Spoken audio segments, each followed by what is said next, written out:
Hi hello नमस्कार. मी उज्ज्वला तुमचं स्वागत करते आजच्या आपल्या नवीन ब्लॉगमध्ये आणि आपल्या यूट्यूब चॅनलमध्ये. सर्वांना शुभ सकाळ. माझ्या दिवसाची सुरुवात तर माझ्या मुलांच्या टिफिन बनवण्यापासूनच होते. सर्वात पहिलं काम माझं उठल्यानंतर हे टिफिन बनवणंच असते. आज टिफिनसाठी मी ते लाल भोपळ्याच्या पुऱ्या बनवल्या होत्या.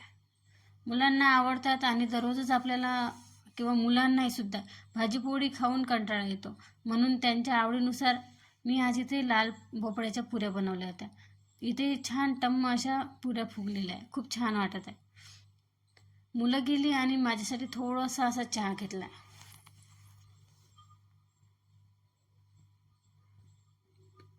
आज पुत्रदा एकादशी आणि श्रावणी सोमवार दोन्ही एकत्र आले. सोमवाराला तर आपण उसळ खात नाही, पण मला एकादशी आहे त्यामुळे आज मी ते माझ्यासाठी साबुदाणा भिजवत ठेवला आहे आणि आता इथून माझ्या कामाला सुरुवात होईल. साईडला मी ते विष्णू सहस्त्रनाम लावून दिला. असं म्हणतात की विष्णू सहस्त्रनाम दररोज सकाळी उठल्यावर आपण पहिल्यांदा लावून द्यायला पाहिजे.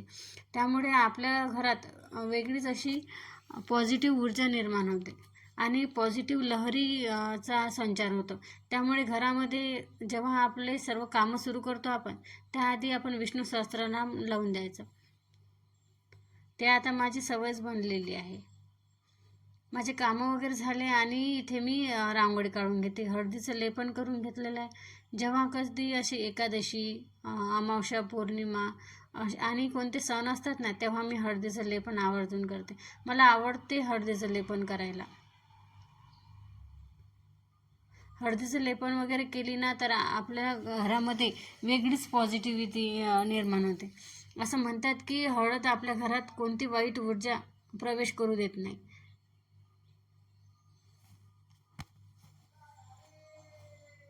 आणि हे झाड मी इथं हवेसाठी आणून ठेवलं. ऊन तर आमच्याकडे नाहीच आहे. आभाळ खूप आहे, पाऊसही नाही आणि ऊनही नाही. थोडंसं झाड मी इथे आणून ठेवलं हवा घ्यायसाठी. किती काही इंडोर प्लांट असलं तरी त्याला हवेची आणि उन्हाची गरज असतेच, म्हणून थोडंफार हवेमध्ये आणून ठेवलं आहे मी. तुम्ही हे बघू शकता, मी देवघरामधले सर्व फोटो बाहेर काढून घेतले. देवघर स्वच्छ क्लीन करून घेतलं, झाडलं, पुसलं, स्वच्छ करून घेतलं आणि देव उजळून घेतले. माझी सवय आहे, मला एकादशीच्या दिवशी देव क्लीन करायची सवय आहे. आणि तसंही आता पावसाळ्यामध्ये देवांची भांडी आणि देव वगैरे लवकरच असे काळपट पडतात.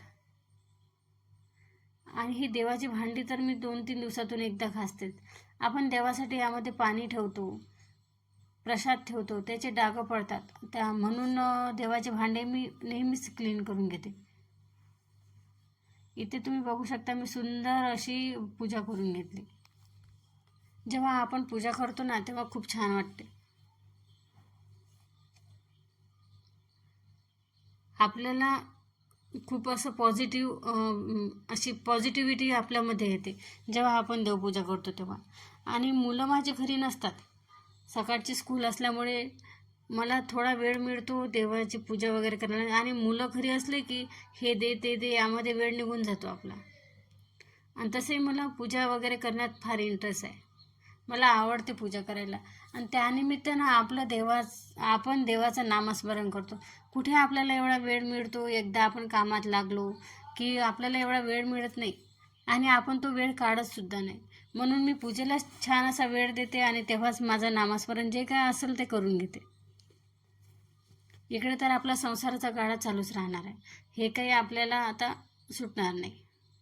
त्यामुळे जेव्हा जेव्हा चान्स मिळतो, वेळ मिळतो, तेव्हा तेव्हा मी देवाला वेळ देतेच. आणि मला ती त्या देवाची आवडही आहे आणि मला आवडतो त्या देवासाठी असा वेळ द्यायला. आपण आज जे काही आहे ते आपल्या भगवंतामुळेच आहे. त्यामुळे त्यांची कृतज्ञता व्यक्त करायला आपल्याला थोडाफार तर वेळ द्यावाच लागेल.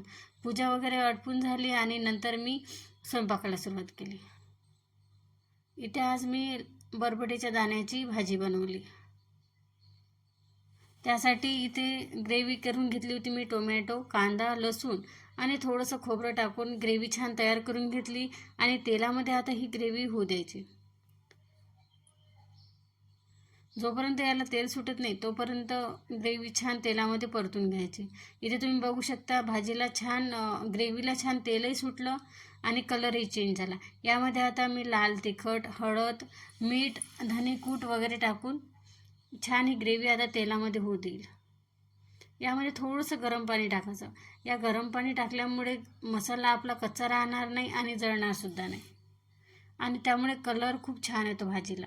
भाजी तर दाणे मी गरम पाण्याने स्वच्छ धुवून घेतले. आमच्याकडे तर या दाण्याला बरबडीचे दाणेच म्हणतात, पण तुमच्याकडे काय म्हणतात मला कमेंट करून नक्की सांगा. काही भागामध्ये याला चवळीचे शेंगासुद्धा म्हणतात वाटते.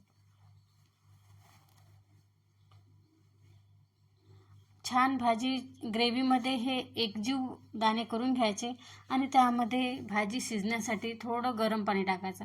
जर आपल्याला भाजी थोडी पातळ लागत असेल तर पाणी जास्त टाकायचं, आणि जर आपल्याला भाजी थोडीशी घट्टसर लागत असेल तर पाणी कमी टाकायचं.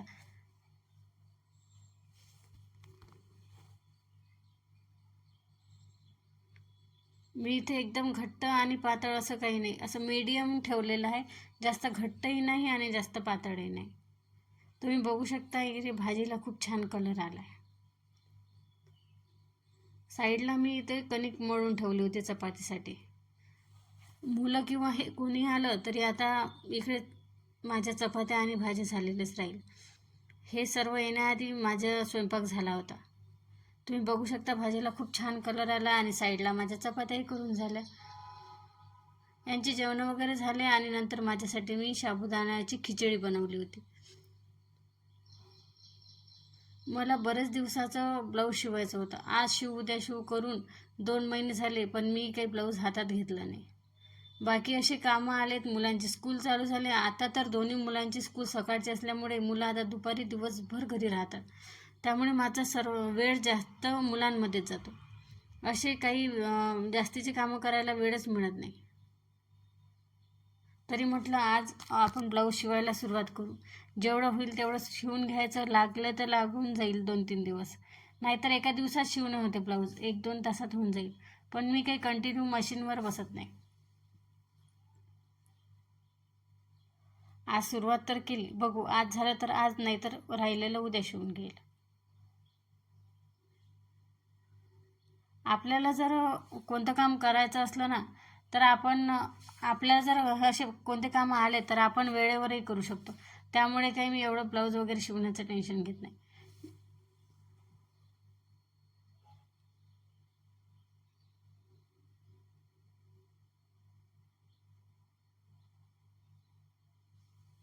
जर तुम्हाला माझे व्हिडिओ आवडत असतील तर व्हिडिओला लाईक आणि चॅनलला सबस्क्राईब करायला विसरू नका.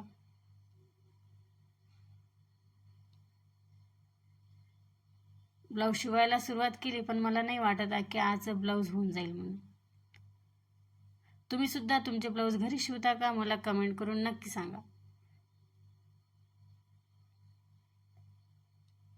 भेटूया नेक्स्ट व्हिडिओमध्ये. तोपर्यंत श्री स्वामी समर्थ.